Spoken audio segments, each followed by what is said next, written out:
do you think of this place? I really liked it. You know, I've eaten here a few times. Yeah, wait a minute. Did they give you a free meal like you always? Because you always beg for free meals. Free margarita though, and I will tell you this: Nogal's Bar and Grill has a great margarita. So Pope Nation, if you haven't been here, trust me on this. It is unbelievable spot, and the margaritas off the charts. Another free dinner coming for each one. Really, it was kind of cool though. It's a great vibe. Great atmosphere. It really is. You look good in the back. Oh well, thank you. You dressed up for us. Now here's the thing: is you weren't here last week. I wasn't. We had to go without you. I wasn't. Where were you? I was actually in El Salvador. I got that. I traveled with Coach Wade. They're really the delegation over there wants us to do a foreign tour in El Salvador. So Coach and I went over. We met the administrator of sport, met the international club coaches and stuff like that. So it was really Bayou Bandits go international. Could be. Very frightening. We'll see what happens. So very frightening thing at this point. But here's the thing about that. You took a trip to the Bahamas 2019, I believe. Yes. When you were the coach. What do you get out of those trips? Well, first of all, you get 10 days of practice. So it's like a bowl game. It is. And then, you're able to really find out what your team is and isn't a lot sooner. It's a great bonding experience. And then also from an educational experience, I think you really, just like Coach and I were talking about, going and doing a clinic there, taking our kids around the Capitol, like going to and seeing a different culture. I mean, how many times are these kids ever going to have an opportunity to go to El Salvador and experience that culture? It's something that can really change their lives. International basketball. Absolutely. A different breed of game, kind of the game they're going to learn from, because that seems to be the game now. Okay, I got to get into some quick things for you. Okay. First of all, NCAA comes out with a statement that they're going to agree with or in a settlement deal with players of NIL that didn't make their money in the past. Yeah. It looked like it really hurt FCS football. It has. Did you see that?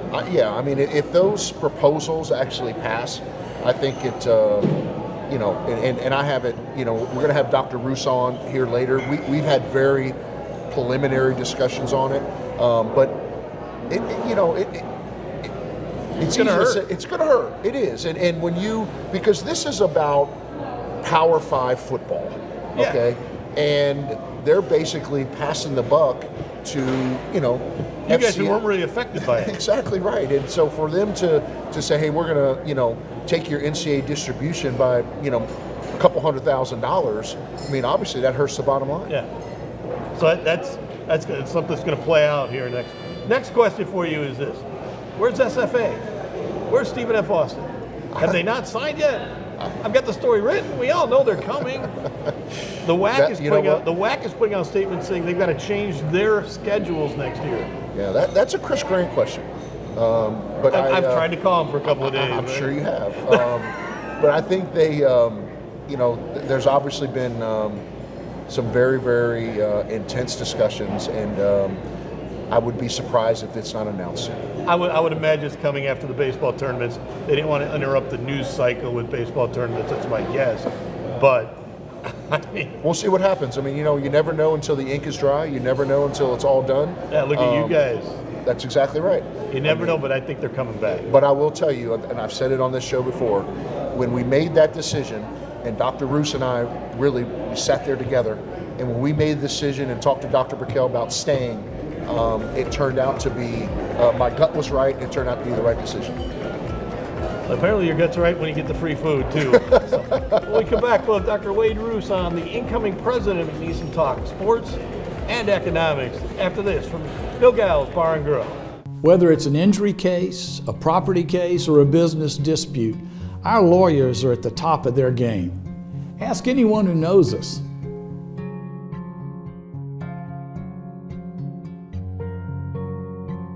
At Veron Bice, we don't enter popularity contests. The only ratings we care about are the verdicts we've obtained for our clients. Ask anyone who knows us.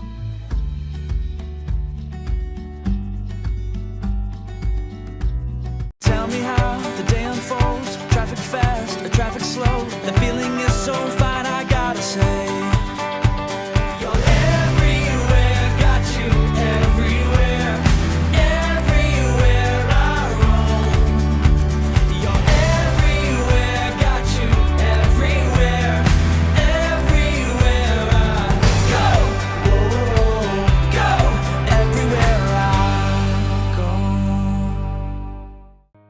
Ever since I was young, I've known what I wanted to do. Sure, I had some guidance along the way. Thanks, Mom and Dad. But eventually, I had all I wanted. Family, career. It went by fast. Now I'm here. Retirement. And thanks to sound financial planning, it will be all I hoped for. And our children will have a secure legacy. For me, retirement is the next great chapter in my life. Ferdinandson Financial Group. Let us help you make a plan. If you're frustrated with your bank and feel like this when you leave, make the move to Lakeside Bank. Voted best bank in the People's Choice of Southwest Louisiana. At Lakeside, the sun is shining, we have the best personal banking, and our customers are always smiling. Find your way to a brighter financial future. Bank happy. Bank Lakeside. Welcome to Nogal Mexican Cuisine Bar, where every dish is crafted with fresh ingredients bursting with flavor. Make your date night unforgettable with our authentic Mexican dishes in a cozy and unique setting. Experience our warm and welcoming staff dedicated to ensuring your dining experience is nothing short of exceptional. Unwind at our bar with weekly drink specials perfect for any occasion. Nogal Mexican Cuisine Bar, where great food, people, and drinks come together. Welcome back to Polk Nation, and welcome back to Nogal Bar and Grill. Boss, what do you think of this place? Pretty nice, man. Pretty exciting. Maybe we can grab us a little bite to eat after. Well, We've been running around so much, man. Hadn't had a whole lot of time to eat. Let me formally introduce you. This is Polk Nation. You all know this guy, but this is Dr. Wade Rousse, the new incoming president of McNeese State University. Welcome, boss. Thank you so much. Thank you so much. What an honor. What an honor to be here. What an honor to be here. And listen, how about Gazzola the Great? Gazzola the Great. What an honor to be here. In all honesty, what an honor to serve in this capacity, to serve our students, to serve our faculty and staff, and to serve this community as the 8th president of McNeese is truly the honor of my life. I'm humbled. I'm excited. I haven't slept in the last 3 weeks or so, just thinking about all the opportunities that we have in front of us, and just honored and blessed to be here today, and looking forward to stepping into that role. Okay, so Doc, let's talk about this, okay? Because everyone in Polk Nation is curious about this. So what has been the first month like?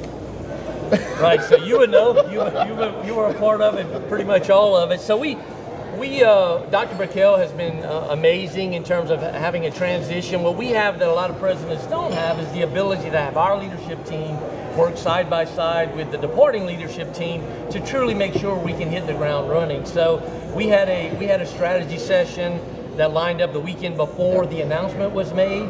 Was that two Mondays ago? I think it's all a blur. So 2 Mondays ago, Dr. Brickell sent out an email stating to all of campus that the transition had started.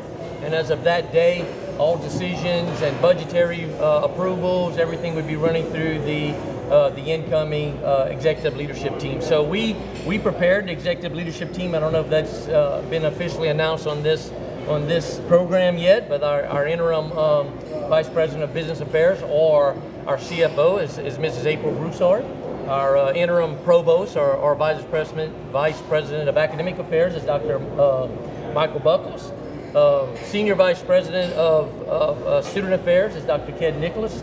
And of course, our Vice President of Athletics is Mr. Heath Schroyer. So when do you get a Vice President? He technically in the budget book, it's not there yet, but it's coming. But he certainly serves as a Vice President. So you haven't even started yet. You're already changing the rules. No, well, if you look around, at a lot of the athletic directors' titles are Vice President of Athletics and External Affairs, and he certainly plays a huge role in our executive leadership team. So those are the 5 sort of executive leadership team members.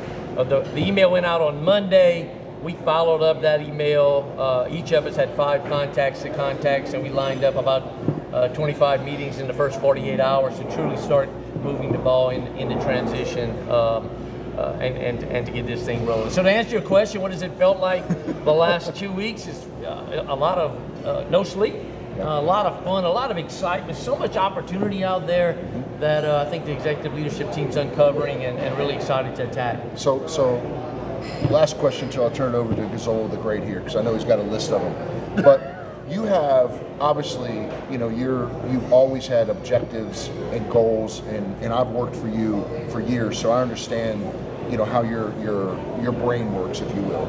So what is your short-term goals here? What needs to happen in the next 90 days, 6 months, and what is your long-term objective here? And where do you see McNeese in 3 to 5 years? Yeah, so my brain's a little anal. I don't believe you can manage what you don't measure. So as you know, we measure everything. So the objective of the transition period, which is basically from 2 Mondays ago until July 1st, when we actually become the president of McNeese. Right now we're the incoming president of McNeese, but when we become the president on July 1st, we have an objective of the transition, and that is to gather as much information as possible. We strategically working our way through the organization to make sure on July 1st we can unveil, if you will, the new organizational chart, which will then allow us to start marching towards longer term objectives. But the first objective is for this 3 to 4 week period that we work our way, we listen through campus, we think about synergies, we think about what areas work better in alignment, and on July 1st we roll out an organizational chart that we think will allow us to accomplish more and more objectives. Now when we think about once that org chart is laid out, that's only the beginning of defining metrics. Then we start going to the next level. We'll know who the executive leadership team is, we'll know who their direct reports are, but then we got to start going down to the departments and the directors and figuring out what are those measurable objectives that we're going to take care of or watch that will allow us to ultimately accomplish the major objective, or what I call the university goal, all right, objective support goals. So the university of goal, make no mistake about it, we must stabilize enrollment. It is the only thing that we should concentrate on. We must stabilize enrollment. So every one of those individual objectives, when you think about chain of command, as you're going down the organization, is going to be exactly what can we measure that plays a positive role on stabilizing enrollment. And if we do that, I think we'll have a very, very fun time over the next 2 or 3 years. That reduces some of the revenue constraints that we face over the last 3, 4, 5 years. Okay, I don't think a lot of people understand that you're one of the guys who probably saved McNeese Athletics financially after the hurricane was starting of math. What can you bring from the experience of math, and how much did growing the athletic department help you in getting students interested in the school? Yeah, I appreciate the compliment, but it's certainly not me. We've got a great team of people. I mean, Heath plays a huge role. Heath and I, I'm crazy about chain of command because I think that's how a system works, especially in an organization this size. So when we started about structure and chain of command, it's really important that we can intentionalize everything that we do. So I think some of the same things we rolled out in terms of the foundation, in terms of the McNeese Athletic Foundation, as you know, we've really sort of intentionalized the acts. We've combined our CRMs. We're now being able to identify donors based on not only ability, but on past giving. So all of that's more of an intentional effort, but again, it basically starts with structure. So when I think about an organization, the way my mind works is structure. So you got to start out with what is the organization structure looks like, and then the same thing that we've done in the athletic department, which we still got a lot to do in the athletic department, but the things that we've done in the athletic department, in the foundation, and some of the other areas on campus, we're going to continue to do that throughout the organization. Jim, make no mistake about it, we are positioned to win. I have never been more excited to be in a position. When you think about higher education in general, the constraints are coming off. The mandates and the requirements from the state are going to have to be removed, simply because the finances are not there to fund us like a public good. And we can argue the pros and cons of that. I personally believe education is a public good, right? A rising tide lifts all boats. But if you're not funded as a public good, you can't act as a public good. Therefore, we're going to have to act more private, which goes into our role of structure and incentives and metrics and ultimately goals and accountability. All of that matters. You see it in the private sector all the time because there's a profit incentive there. We're going to see it in our world becoming more and more popular because it's no longer funded as a public good. So you're going to have to basically generate the revenue to continue to grow certain areas. Now, the cons to that are certain areas that don't have the ROI, the return on investment. They're going to see disinvestment, and the ones that do have positive ROI are probably going to see more investment. But when you think about a regional institution, what's the ultimate metric, right? The way my mind works, what's the ultimate metric for a regional institution? It's total economic impact, especially a regional university. When we think about, are we developing the future workforce for the region? What does that mean? That means that we can attract capital, right? You can attract companies to come in at a partnership if they know that we're going to develop a workforce that allows for this sort of cyclical effect to really kick in. So if we think about what we do, what the vision is, what does this look like 3 or 4 years down the road, we think about a very, very, very engaged student campus. We bring back student experiences on our campus. We think about an enormous, and we're so blessed to have a community here that supports our university, but an enormously involved community. And we think about a graduate that on day one, upon graduation, leaves with a skill set to be gainfully employed upon graduation, and I would argue as importantly or more importantly, has the curiosity to want to continue to learn, to be pioneers in their discipline. And if we do that, we create that effect where we're attracting industry, we're developing the future workforce, economic growth expands, and then the living standard for our entire region is better off, right? When you think about how do you measure quality of life? You think about GDP per capita. So if we can get more companies in here, we develop a workforce and we raise GDP, it creates a better living standard for everybody in our region, and our university is a major driver in that. We'll come back with Dr. Rousse from Nogal Bar and Grill. We'll have more on McNeese Athletics after this. Whether it's an injury case, a property case, or a business dispute, our lawyers are at the top of their game. Ask anyone who knows us.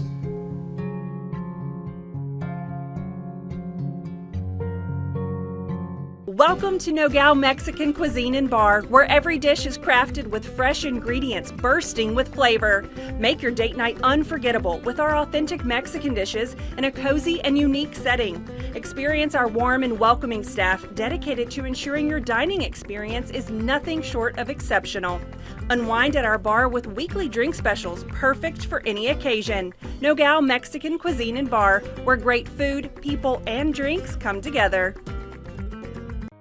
Ever since I was young, I've known what I wanted to do.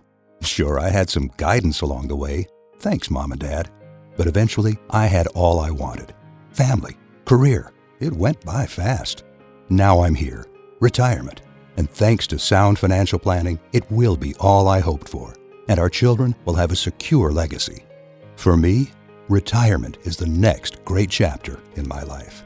Ferdinandson Financial Group. Let us help you make a plan. We're back on Pope Nation with Dr. Wayne Rousse, and from Nogal Bar and Grill in the Target Mall at the old Buffalo Wild Wings. I want to thank them for hosting us today. Okay, Dr. Rousse, let's get back to some other things about athletics that I got questions about. Now that you're a president, or soon to be a president, you're going to have a vote in the NCAA stuff and that. Recently, the NCAA is now doing a settlement with former athletes, yeah. I guess, that think they didn't get their NIL money. It looks like the FCS got kind of hurt by it. When you look at that, what is the future of FCS football? What do you also think about the future of the economics of athletics with NIL and with everything else that's going on in the transfer portal? Yeah, so Jim, I don't think we have enough information to answer that in great detail in terms of what the effect will be if this lawsuit is successful until we figure out the numbers. But I can tell you one thing for certain: the marginal program can't afford to lose a whole lot of revenue at the FCS level. And if we think about specifically in our system, the athletic budget on the FCS level is pretty tight like it is. So any reduction in revenue would have a negative effect on what those programs look like. So I'm going to hold out and say what I think that until we actually figure out what the number is on if that lawsuit passes. In terms of what is the effect in as a whole, I think it depends on what area of the country you're in. I mean, we're in Southwest Louisiana where when you build a strategy, you think about your core competencies, and you've heard me say this again, our core competency and what we do in Southwest Louisiana is really community. And athletics plays an enormous role in driving community to our campus and creating excitement for future students, and that ultimately matters because, again, we're in a very competitive environment for student enrollment. So athletics plays a huge role in elevating our brand awareness about who we are as a university and the excitement that you can have on our campus. So athletics is enormously important as we roll out that strategy. Now, recently, a lot of new facilities are being built on campus. You probably are positioned now to have the best facilities at the Southland, if not of any mid-major. Are you seeing that transition into other students getting interested? And how do you get students from one side of campus to the other and get them engaged in the athletics at all? So first of all, the capital outlay or the facility part of that, I want to thank our I don't know if any of them are watching, but our Southwest delegation is enormously supportive. They truly believe in McNeese and this vision in developing the future workforce, and they played a huge role in Baton Rouge to get us some capital outlay money to improve our facilities. Obviously, we think it gives us an advantage when we're trying to get the marginal athlete as well as the marginal student. I don't want to just continue. I know this is a sports show, but when I think about what we do, I truly think about how do we graduate a student to get them gainfully employed upon graduation. It changes their life and their grandkids' life and their children's lives forever. So education has the ability to do that, and having nice facilities that allow us to maybe elevate revenue across campus is very important to making sure that we can develop a graduate that can add value on day one. So Doc, you and I have talked about this many times, but and a lot of Pope Nation doesn't know this, but student athletes graduate at a higher rate than any other demographic on campus. Why do you think, from a president's seat, why do you think that is, number one? And number two, what can the rest of campus almost learn from athletics as far as retention and graduating kids? I love this question. Dr. Nicholas should be here to answer this question because this is one of his pet peeves in life. He was also a student athlete and talks about different segments of our population doing very well if you're an athlete versus not so well if you're not an athlete. And the answer is very straightforward. It's simply support.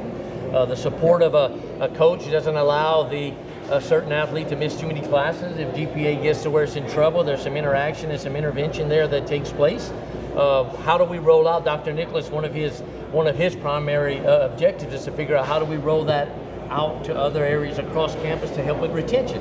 Look, when you think about enrollment, it's two areas. It's recruitment, but it's also retention. That's right. Once you get them here, you got to keep them here. That's right. Athletics do a very good job because we measure wins and losses, right? So if we would measure, again, it goes back to the way my mind thinks about metrics. If we measure retention by certain areas, we would think that you would start seeing some of these similar programs rolled out in different departments across the academic world as well. So let's wrap it up really quick with this. What has Will Wade meant to this university and to you as far as being able to get the name brand McNeese out? There's no way I can do it in 1 minute. You just gave me the 1 minute mark. So there's no way I can do it in 1 minute. But I would tell you this: the job that he did to get Will here was what I thought was amazing. I mean, we had early conversations about what this might look like and what we dream if we were willing to take the risk-reward ratio, everything that came along with that. That's a whole nother show. I want to speak to what you asked. Your first question was basically, what has it meant to me? The part that I hope Pope Nation realizes is that Will Wade is an incredible human being. He's a wonderful person. He cares about his team. He cares about our students. He cares about this community. He's an amazing person. And for me personally, it's I try to keep business, but it's personal because I see the way he spills himself into this community and cares so much about every graduate at McNeese. You can't put it in words, and I certainly can't cover it in a 1 minute segment. Dr. Rousse, I want to thank you for joining us. We'll see you down the road. We'll be in touch many times because I bug the president as much as I bug you, sure. We'll be back after this on Pope Nation. Whether it's an injury case, a property case, or a business dispute, our lawyers are at the top of their game. Ask anyone who knows us.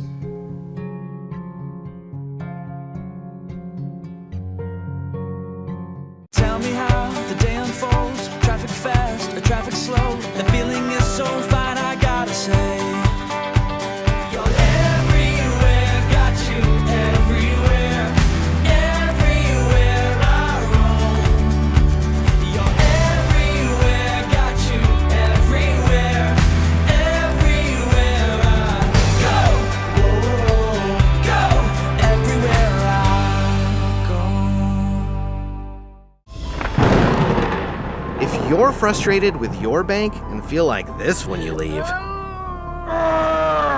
make the move to Lakeside Bank. Voted best bank in the People's Choice of Southwest Louisiana. At Lakeside, the sun is shining, we have the best personal banking, and our customers are always smiling. Find your way to a brighter financial future. Bank happy. Bank Lakeside. Welcome to Nogal Mexican Cuisine and Bar, where every dish is crafted with fresh ingredients bursting with flavor. Make your date night unforgettable with our authentic Mexican dishes in a cozy and unique setting.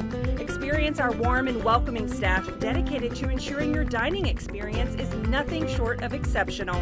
Unwind at our bar with weekly drink specials perfect for any occasion. Nogal Mexican Cuisine and Bar, where great food, people, and drinks come together. We're back for what will be a quick final segment after that. Well, Nogal's Bar and Grill. Okay, you get the free dinner here, we all know that, but let's ask you some other questions. Okay. You kind of unveiled the baseball facility coming out this week. We saw a drawing of it.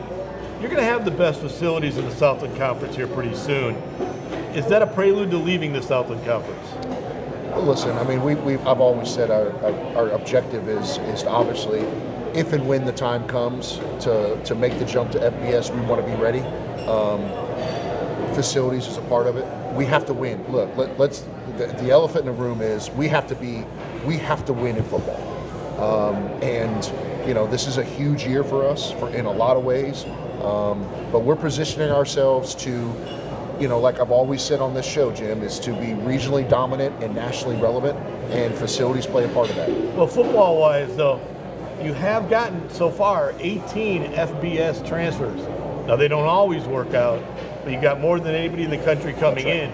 So you have more, at least on paper, talent than you've had in a long time. And at least you got a full roster. 100%. And look, you know, and I understand and you know what Coach Goff and his staff took over. But this is year 3. I'm really excited about how we revamped the coaching staff. You know, adding Aaron Ingram into the staff where he duly reports to not only Coach Goff but also to me, so that we have our hands in on a recruiting front. Look, it's obviously paid off in the portal, isn't it? It's paid off. And listen, at the end of the day, we needed to get a lot more talented. And we have done that, and at least on paper. And the kids that we have coming in, I think that we are definitely better. I think that we're going to obviously be much improved. And look, the expectation from McNeese football is to compete for conference championships, period. I mean, this is the best football job in the league, and we need to start acting like that. And I think that this offseason, we started to have that type of swag and mentality, and I think it's going to carry over to And two of your first 3 games are going to be on national TV. How about that? You get Tarleton and Texas A&M. Exactly right. And listen, when's the last time McNeese football has been on linear ESPN? And this is coming off a historically... And not playing SEC team. That's right. And coming off a historically bad season. So there's a lot of great things that are happening, Jim. Yeah, we'll see how it all plays out. I want to thank the people from Nogal Bar and Grill for having us.